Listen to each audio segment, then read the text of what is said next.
And of course, Amaria Jackson. He's here and he's enlightening us. He's letting us know what is right, what is wrong. Of course, he didn't write it. It's true. It's true, and it's all for you to know. And we've got his book here, Locked Up But Not Locked Down. What we're going to do after Mr. Amaria Jackson, after he's done talking, what we're going to do, we're going to take our seventh caller. The seventh caller that calls in will get a copy of the book. And for, we'll let Mr. Jackson do that one. I'll give the first one away. The seventh caller that calls in for the book, you have yourself a copy of Locked Up But Not Locked Down.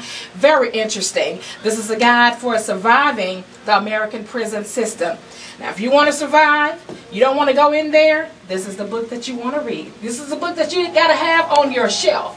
This is the book that you've got to go to the library here at West Helena, Arkansas to receive. Or you can go online. Mr. Jackson, please tell them where they can get that copy of that book. www.guidetoprison.com. But I want to make it very clear, while I'm in town, if you catch me, I will be, if you purchase one while I'm in town, I will personally autograph this book for you. Well, you can't beat that. Can't beat it. Can't beat it. Can't beat it. What is that? Now, of course, now what message would you like to leave with our listeners, Mr. Jackson? So, to reiterate, I'm here for the Young Men's Conference. As I said, that's going to be at New Light, and that's going to begin at 10 o'clock this morning. And as I say, we have 6 wonderful speakers that are going to be speaking, and I want to once again thank Pastor Cedric Pride. I want to thank Pastor Newell for coordinating it. I want to thank Pastor Wade for hosting it.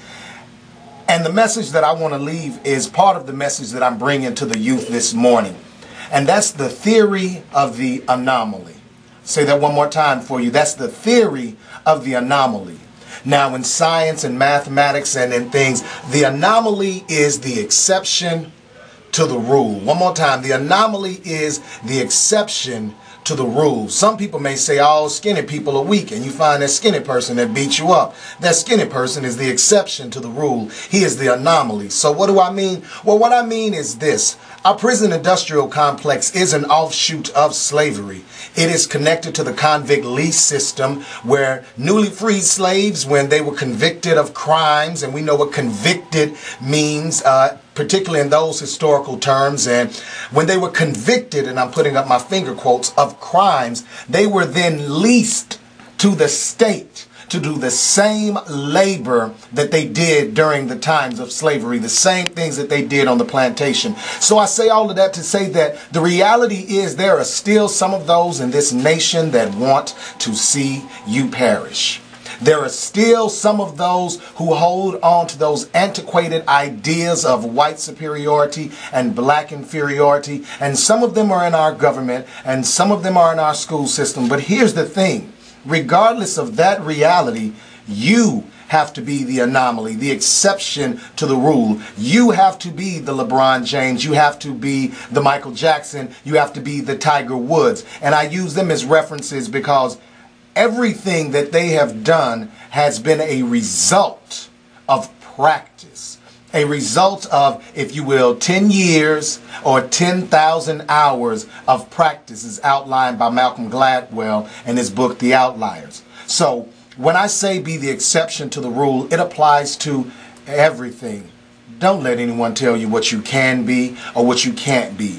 Don't let anyone define you for you. Don't accept anyone's limitations. Don't accept anyone's perception or explanation of you. You are a beautiful spirit, and you were put here for a purpose. And so, be that exception to the rule. Close your eyes and visualize where you want to be. Close your eyes and visualize what you are. And then take those steps. And finally, for the youth, I said this yesterday and I have to say it today because it is timeless and it's true.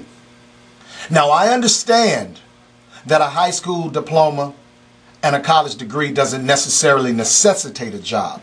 But what I can tell you wholeheartedly, based upon cold hard facts, is that over 70% of men incarcerated do not have a high school diploma.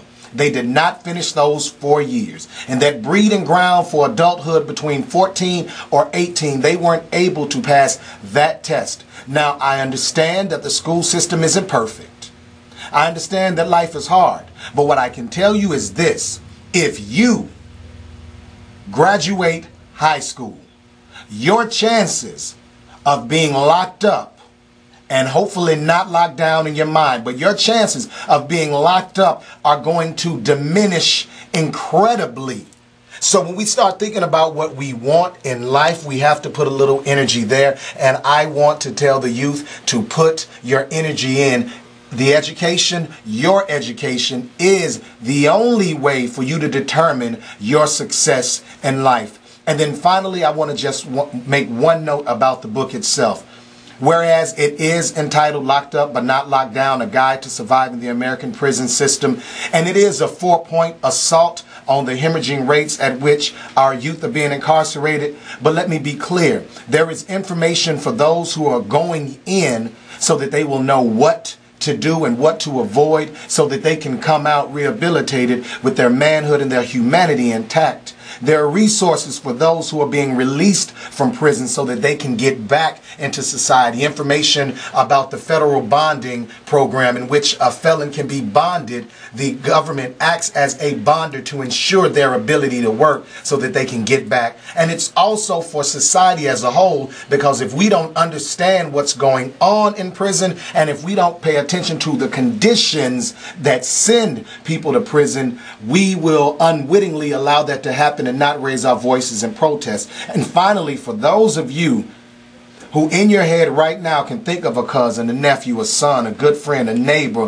who's in that 14 to 16, 17 age range and corridor, and you see things happening in his life, this is a book for them, a book to let them see the harsh reality that comes to face them, something that's not in the rap songs and something that's not in the movies, some real life, so that they will know what's facing them if they don't take the time and put some energy into their future. Well, there you have it. And now, as he said, is this book for you? I'm going to say yes. Yes, it is. If you want to know what life is in prison. I know watching television and you're seeing all the prison movies, the prison stories and all of that. But what is it like? Now, this book can tell you what is it like. This book can tell you a lot of things. It can tell you if you're going in the right path, if you're on the right path, and all of this. This book can do this. So all I want you to do is go out and get this book today. And of course, we want you to know your rights. Know your rights before being caught up in that situation. Know to say no. It's no harm to say no, y'all. It's no harm to say it. But I tell you what, want you to meet Mr. Amaria Jackson at New Haven Missionary Baptist Church this morning. That's New Light. I'm sorry, New Life. Don't get me in trouble. New Life. He said New Life, y'all. And I'm so glad I said it then where he can correct me. I don't mind it. But of course, like I said, I know the phones are lighting up right now. But what we're going to do is take the 7th caller. You be that 7th caller, you win yourself one of Mr. Amaria Jackson's book, Locked Up But Not Locked Down. What I want you to do, keep it locked to your #1 station here in Eastern Arkansas and Northwest Mississippi. We are Delta Voice 3. It's the Saturday Morning Fish Fry.